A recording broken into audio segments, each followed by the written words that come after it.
Hey, take it easy out there.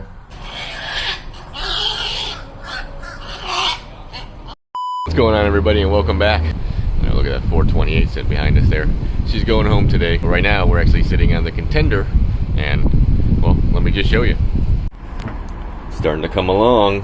Got everything in the dash installed. All of our switches are wired. Basically everything is working except for our water pumps. I'll show you why in a second. This also is not installed, but that's what we're working on today. Don't mind the mess. Let's go down in here, I'll show you. So we got our Garmin's wired up. All the wiring goes down, and it'll sneak right by our new panel that we're gonna put in. All of our switches are in. There's our command link right here for our Yamahas. VHF's in, Yamaha gauge. Here's our Yamaha. Still got some tying up to do. We're not 100% done. Still got our NEMAs to deal with here. Got our power steering pump in. Here's our autopilot pump. But all of our fuses are labeled here, all the way down the row. We got our Garmin displays. Got a few more we can add if we need to. I basically just spiraled all the wiring up so that it's pretty in all the different areas, and we'll tie it up nicely so it'll stay arranged like this. We're kind of following all the wiring so that it just makes nice loops everywhere. But if we go down here, this is where one of our water pumps was, and there's where the other one was. We got speaker wire sitting here, the ground wire for the amp that was here. This is our transducer wiring. It's a transducer network, which that we're going to deal with later. And then our hosing here, I think this is the fresh water, and that would be our raw water side. What we have down here is a power breaker for our amplifier. So we're going to use this in our ground here and put an amp right here. So let's get started.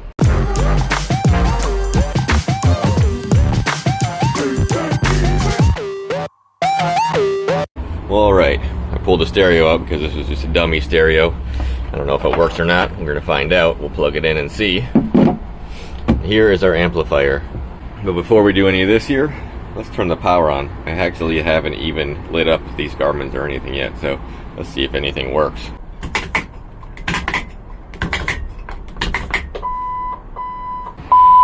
Well, that's a good sign. VHF works. I know this stuff was working. Ooh, I got my double light in there, look at that. Fancy. All of our switches work. I've checked those. Ooh, our Garmin's are lighting up. And it's going to give me all the settings that I need to put in there, United States and depth alarms and all that stuff. So we'll deal with all that later.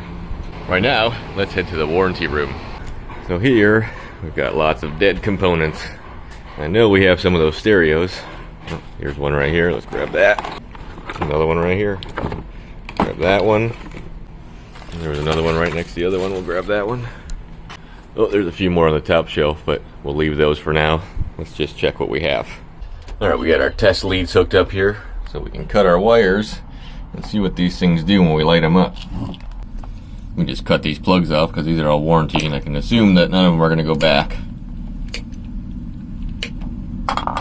The MM100s had this problem where they'd freeze up, or I'm not sure exactly what the problem was software wise, but the stereo seemed to always turn on and off.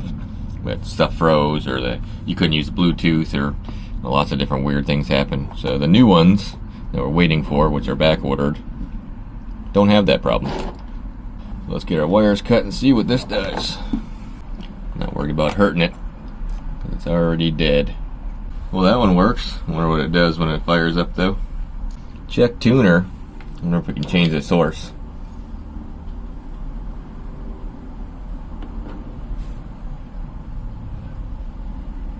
It looks like we got all the functions. So this one's doing its job. What we'll do is I'll just keep these here just in case this one freezes up or does something weird when we're trying to use it and wiring the amp in, because we're going to use it as a dummy. Let's turn our batteries off. We'll put this thing in the hole. Here's our stereo. She's in. I'm going to make some brackets that go here and here that will hold the center. Actually already, if you see it right there, sealed that whole outside piece because the dash is kind of at an angle. So if I was going to put brackets there, it would make the panel bow out. So what I've done is I just glued it here, and it ain't coming off, and then we'll brace it right in the middle, and everything will be fine. These things aren't very heavy anyways. And now the fun part. our amp. Get our final screw out of here. Oh, she's pretty. So what we're gonna do, the stereo has only auxiliary outputs. It does not have any internal amp or anything. So we're gonna use all of the channels, but we're gonna turn those speakers into subwoofers, because we have the speakers that are up there that will act as regular speakers, so you'll be able to hear those really good and clear. And then the two up front, which are just like those, will also use as regular speakers. We'll see how that sounds. So let's start wiring it up. Alright, we should have everything we need to wire this up. We got power and ground to our stereo, which I've already wired to our panel here with a fuse in it. We got a remote wire, which we're going to have to wire to our amp here to turn it on. Basically, this just sends a signal to the amp saying that my stereo's on, turn the amp on. And we have two sets of RCA cables here for our two channels, which will be the top and the front. And then our subs will just mirror our zone 1 and 2, which is that selector there. You can dedicate a sub channel, but you don't really need to with a stereo because it's all controllable through the channels. Then we got power and ground down here. It's a little longer than I need, but I'm just going to mock everything up. It's much easier to tune everything and do it all here and then install it down on the wall here, because it's hard to get to all these. Once you start plugging things in, everything will be against you here. So let me wire this up real quick, and then we'll start setting our levels and our frequencies and all that stuff, and I'll show you the best way to mock up the stereo. Alright, we are wired for sound.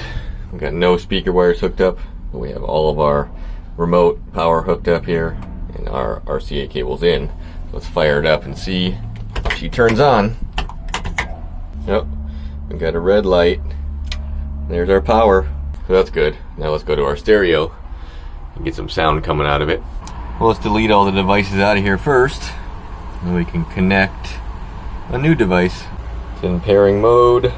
Alright, we're paired up. Alright, so we're full volume here.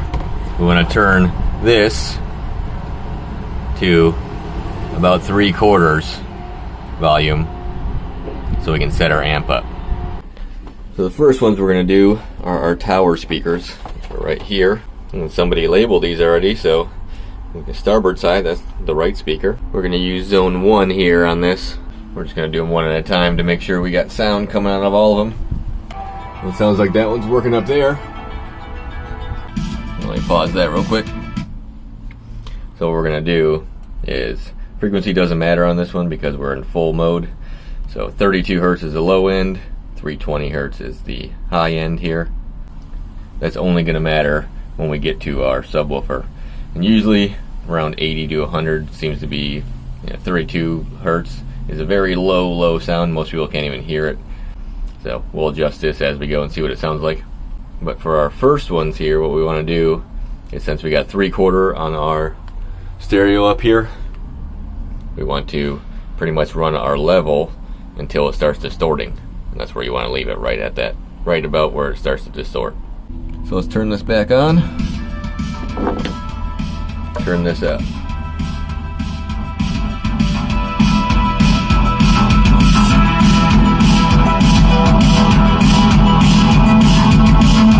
It's already starting to distort. There's too much power in this amp for these speakers, but we'll run it right to that level. Right about there seems good. See, it's not even that far up because I don't want to kill those speakers. The other ones that we have up front will definitely be able to handle that a lot better. So I'm going to unhook this one. It'll be the same for the other speaker. And what we'll do is try our front speakers and see, get those to distort. Turn the level up on those too. Well, this one says forward with a question mark, so we'll find out. So we're hooked up to the port side here. Let's see what it sounds like. That was a lucky guess. That's the right one. Alright, let's crank this one up, see what it does.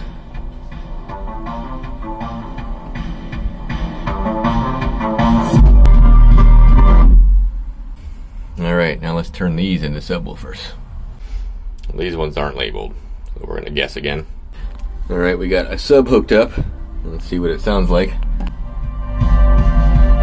Well, we picked the wrong speaker. Let me switch it out. Alright, let's see if this is the right one. Alright, let's change the level here because it's a little loud. You can hear it though.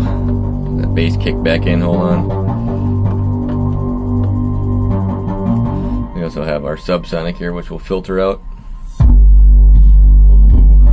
little boost here too.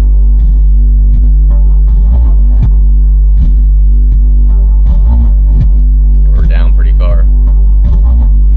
Well, so far so good. Everything sounds good. This amp is definitely stronger than these speakers can handle, so we're going to keep it turned down. It's very loud inside this cabin. Let me hook all these speakers up, and we'll do some fine tuning and see what it sounds like. So I got my speaker wires all in, and we can see what it sounds like with everything hooked up. What I'm going to do is, all this wiring is too long anyways, I'm going to cut all these and make them all nice. Everything will run nicely down here by our breaker and to the bottom of our amp.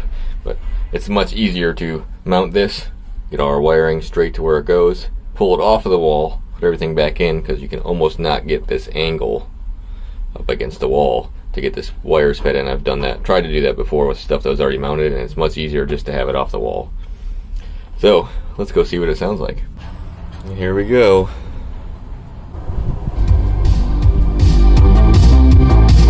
Sounds good. Shaking the camera.